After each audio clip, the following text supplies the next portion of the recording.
You guys have seen my Pokemon Snap Station in my videos. I've had this for a very, very long time. When I first got it, I tested it out, it worked. The only issue is that the little cards you get, or at least the ones that I have, only had 1 credit each, which is only 1 print per card. And if we open it up here, we can see that I don't have that many cards. So I only tested it the one time, and I was trying to figure out a solution to be able to print from this without draining all of my cards. Which is where a 9-year-old YouTube video by LilMole123 comes into play. This is a video that I commented on 4 years ago, asking if they were going to sell their pre-made devices to print from these machines without credits.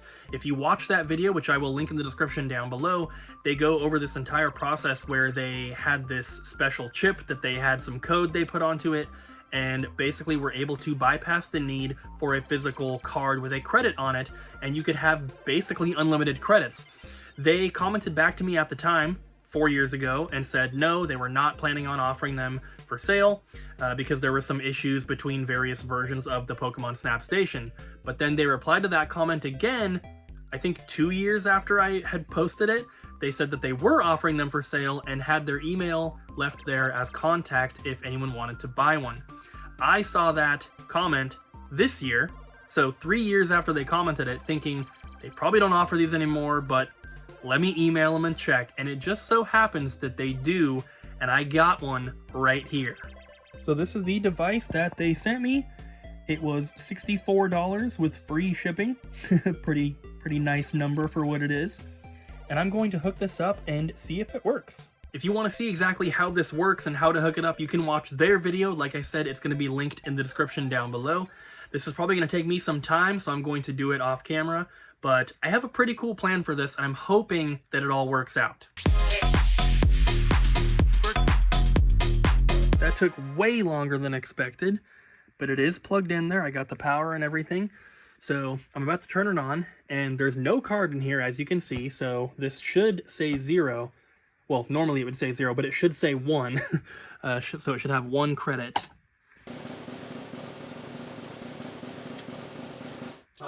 Yes! That says 1. I don't know if you can see it on camera very well, but that does say that there's 1 credit. That is awesome. So, the next thing, I haven't tested this in about 6 years. So I'm going to do that, make sure it prints, but then I have something else I need to test.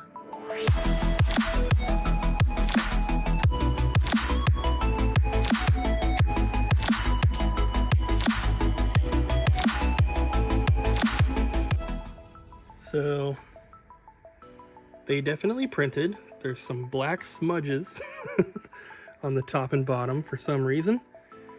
Probably just because I haven't used it in forever. I probably could have picked some better pictures, but they did print. So that's really, really good.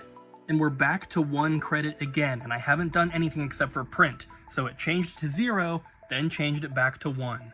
So that little chip is working, and we no longer need credits. If you guys have any experience with this machine, you might know that the credit is not the only problem when it comes to printing.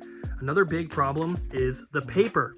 This paper is specifically designed for this. It's got the little cutouts where each sticker prints, and that paper is extremely expensive. You can find new old stock of that paper on eBay, but usually for 1 pack of 50 sheets, you're looking at anywhere from like $170 to $250, which is absolutely insane.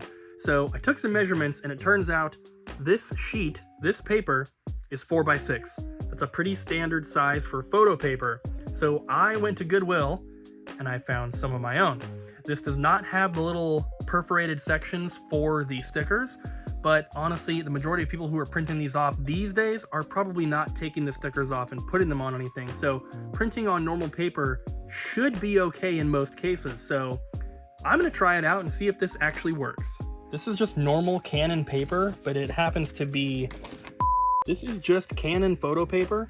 Just so happens to be like postcard style, so I have to tear off the little ends to actually make it 4x6, but I got a bunch loaded up in here. Let's see if it prints. I switched some of the photos around just so we're printing something a little bit different. Most of them are the same because there aren't too many on this cartridge here, but I'm gonna see if these ones print and hopefully this works. Uh-oh, it says remove jammed paper. Please call clerk for assistance. That's not a good sign. I'm gonna open it up and try to get that paper out. See what happens. So it jammed again. Comparing it to the original paper, this is the one I'm trying to use. This is the original. This is definitely thinner. I can feel it. This one, since I'm having to tear off the edges, it also has that little perforated edge there, which is kind of rough. I don't know if that's maybe causing an issue as well, but I think it definitely has to do with the thickness. I can feel that it's thinner. So I'm gonna have to try to get some different paper that's maybe a little bit thinner and see if that works. So I think for today, my work here is unfortunately over. So it's been about a week since the last clips I filmed for this video because I went on eBay and I bought this photo paper. The last stuff that we had was Canon brand and I believe it was 10.5 mil thickness. This is 9 mil thickness. So much thinner. The absolute thinnest I could find for photo paper was about 8.5, 8.7, and this is 9. So hopefully it's close enough. So we're going to try this one out and see if it jams.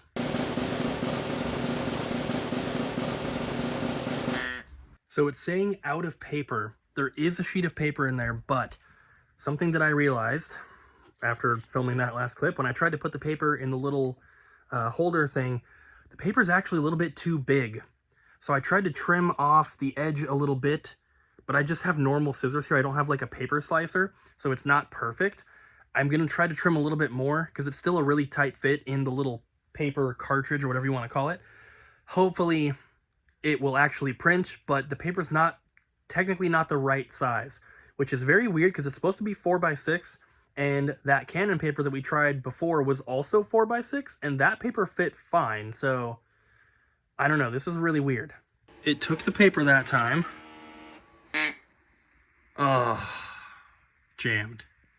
I trimmed a little bit more, plugged it back in, jammed again. So I just posted in a kiosk collecting group on Facebook to ask if anyone has tried to solve this issue, and if they have, how did they do it? Or if there isn't really a solution that I'm kind of looking for, if maybe someone on there has a bunch of paper and ink that they'd be willing to sell. Hopefully I can just get it working with replacement paper and ink, but if not, and I have to get the original stuff, it's not going to be cheap, but jammed. So once again, I'm leaving off today without a solution for this, and I'll continue this video whenever I can. A little longer than a few minutes later.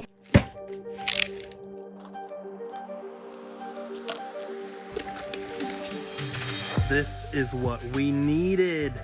I'm not sure if I've mentioned earlier in this video at all, because I've been filming this video for about a month. This printer is basically a Panasonic printer that was rebranded as like a Nintendo printer. And I've been having such a hard time trying to find replacement stuff for it. This is the paper that goes to that printer, just the Panasonic version. There really is no difference. So let's try this paper and see if it works. Looks like it's the right size. Fits nicely. Let's just load a couple sheets in here.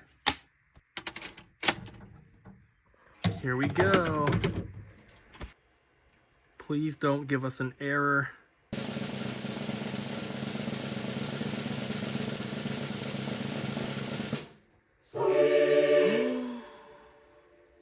It's working.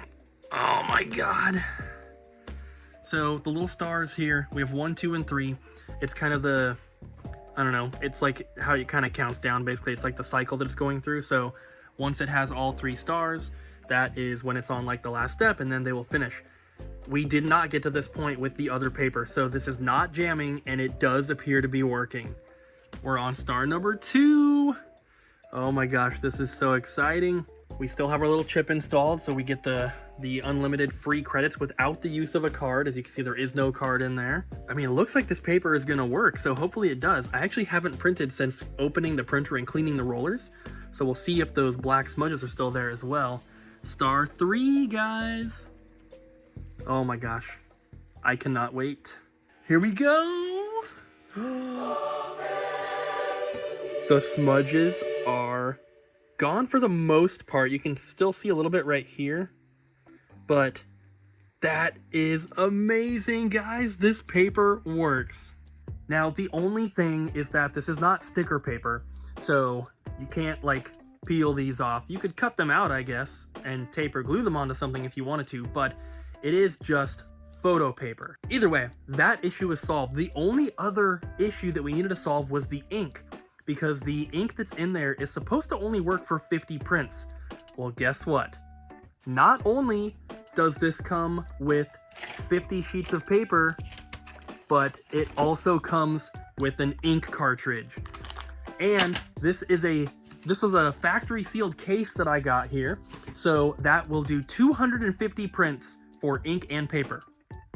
That is incredible. So I definitely cannot take credit for figuring out which paper to use, because I actually posted in a kiosk collecting group on Facebook that I'm a part of, and somebody posted a link to one of their old videos showing this paper and ink working with this unit. So I'm going to link to that video down below as well. So shout out to them. Thank you guys.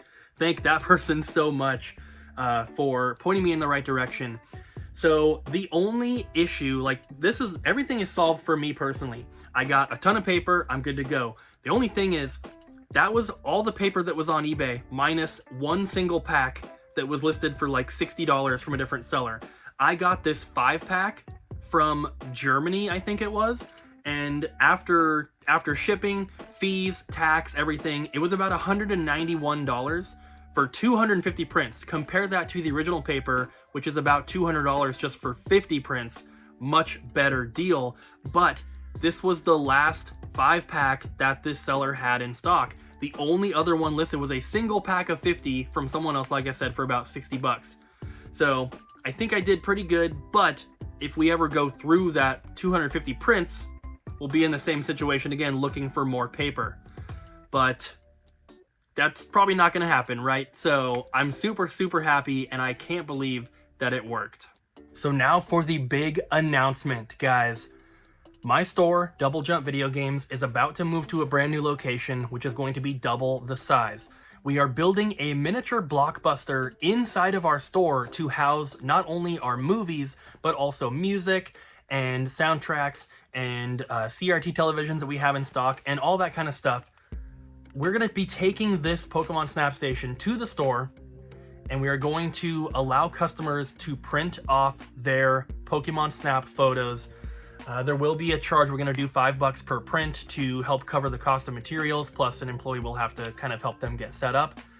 But this is really, really cool. I'm super excited to offer this because I've never heard of another store doing this, you know, at least recently.